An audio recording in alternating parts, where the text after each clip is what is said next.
Hello there everyone, it is a tiny baby fishy here on a much less lovely day than the one that I was enjoying yesterday. Lots of rain and thunder sound in the background of this one. But we are here to play today's Langle. This is level 1 of the Langle, and looking at it, this is almost certainly Thai, it could be Lao. The shapes of the letters, if you remember the Amogus meme, the Amogus letter that people used to copy paste into things was a Thai letter. But Thai is distinguished by some of these sort of accents sitting on top here, like this sort of dish-shaped accent sitting on top. Then some of these guys that have got a little loop and then a curve coming off them. Many, if not most, letters in Thai have at least one loop somewhere on them, and then they tend to be a combination of curves joined together at angles. You won't see many sharp angles within a stroke itself. It's going to look a lot more like curves connected together with a loop or two in the mix. So I'm pretty confident in saying that this is going to be Thai. Lao is not even an option on here, so we're just going to go ahead and lock it in. And this should be a hole-in-one for level 1. Happy days. We have Thai, which is a Cam Thai language from the Tiger Thai language family, spoken in Thailand. On to level 2. And this is an interesting looking one. So we have got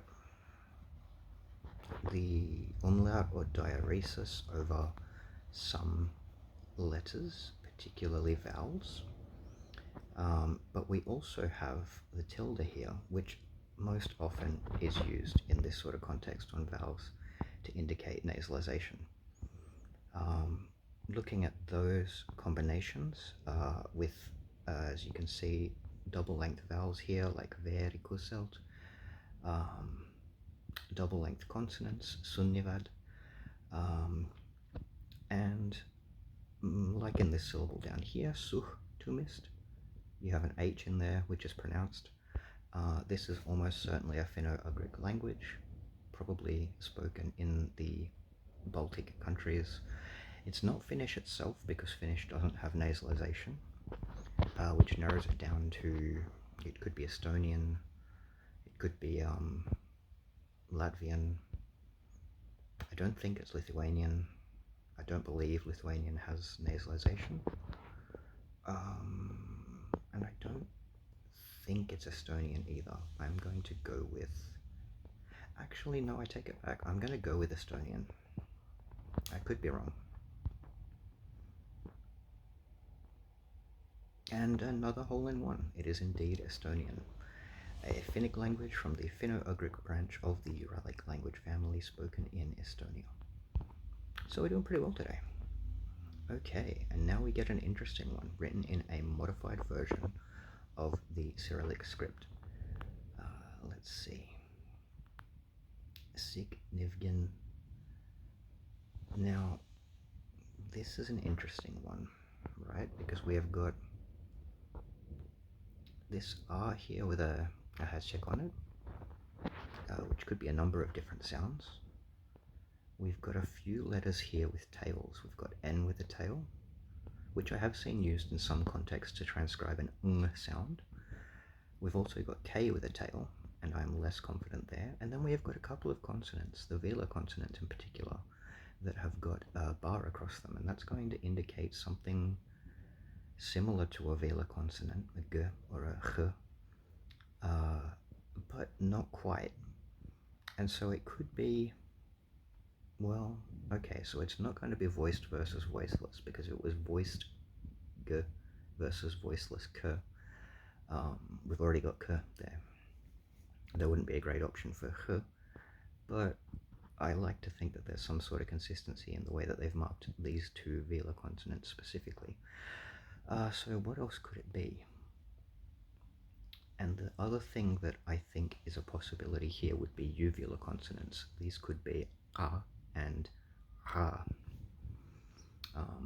Now I historically have struggled to pronounce a uvular fricative. I tend to pronounce it as a trill. Um, what else do we have here though? Let's see. We have an apostrophe after this pair here, and another one down here.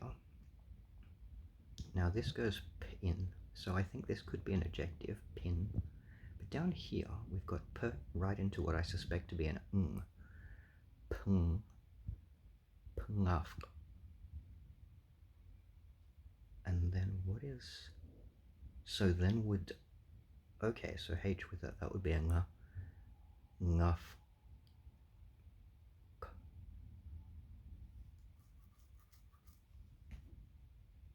And we've got K with a tick mark at the bottom.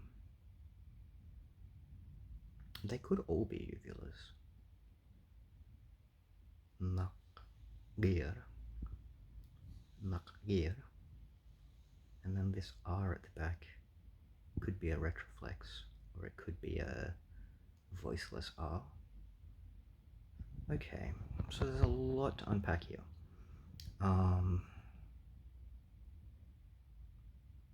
Jaimta adjai pravogir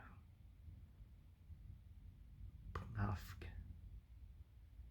hat pantadkin. None of this seems particularly Turkic to me. Nivgun, sik nivgun, kulgit, kulgit. And then what is... Oh, so that would be a uvular nasal, would it? Garda.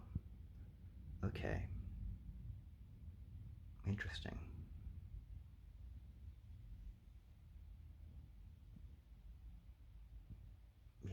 No, this looks much more like something out of the Caucasus.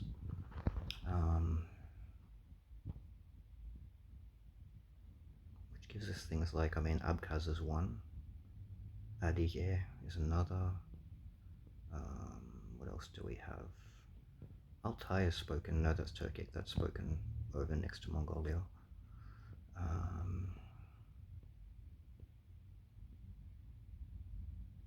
Azeri, no, they use a Latin script. What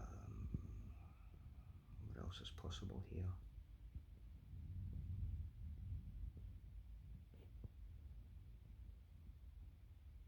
Crimean Tatar, I don't know, Dagare, maybe.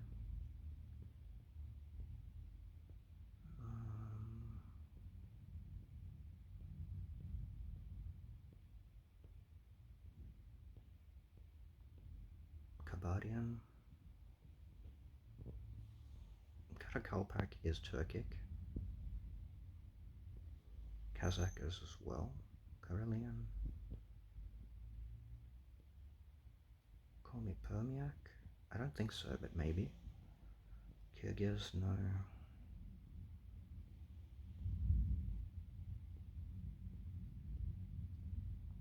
Just kind of making a mental shortlist here of what I think my first sort of guesses should be. Nenets, I wrote a paper on Nenets. I know it's not that. Nivk, maybe.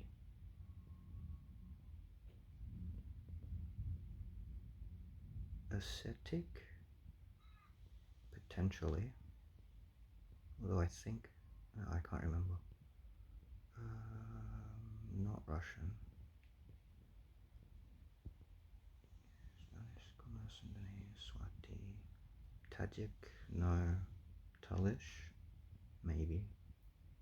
I don't think it's Tatar.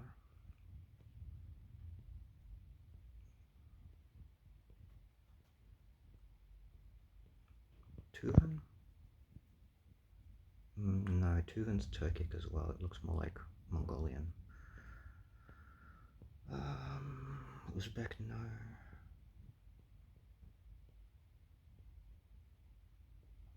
Okay.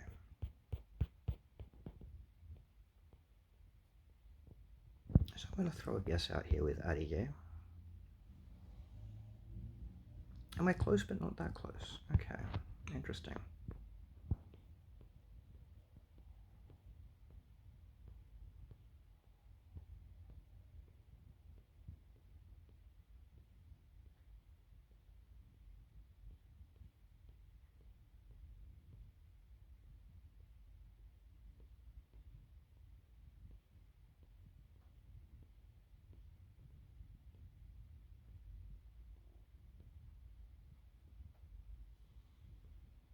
Let's try something a little further west, like, where have you gone? Ascetic, where did you go? Oh, we've gone past it because it starts with an O. That's how the alphabet works. There. About the same distance away. Okay, so that's making me think, let's look further east. So it's got to be something bordering on Russia.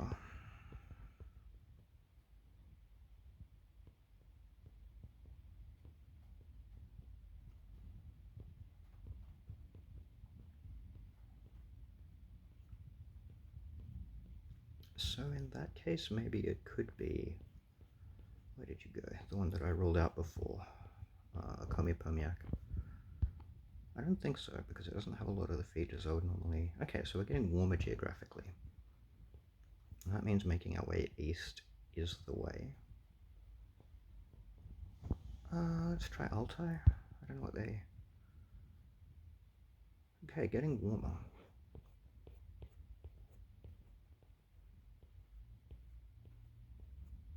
Could it be Tuvan?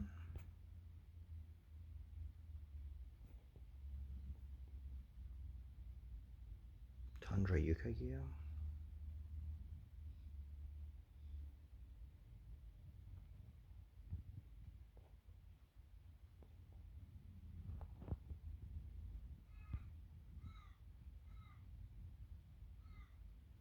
Okay, we're getting very close with Tundra Yukagia.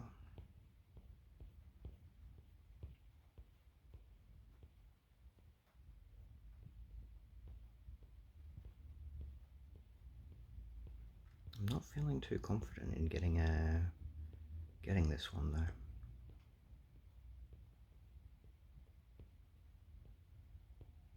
It's going to be a language with which I am not familiar, and so I'm kind of just groping around in the dark for languages that seem like they might be related.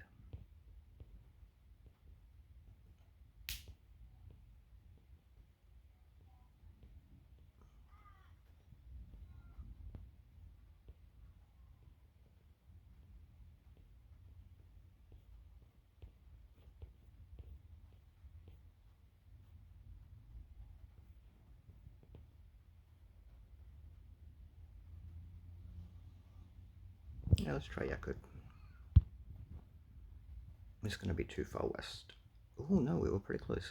Ah, it's Nivk. Okay. Nivk language family spoken in Russia, and as you can see, it is spoken a long way to the east, in that little part of Russia, which is basically in Japan. Oops.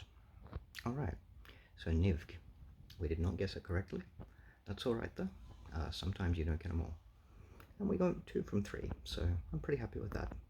Anyway, I hope you're having a good one, and I'll see you later.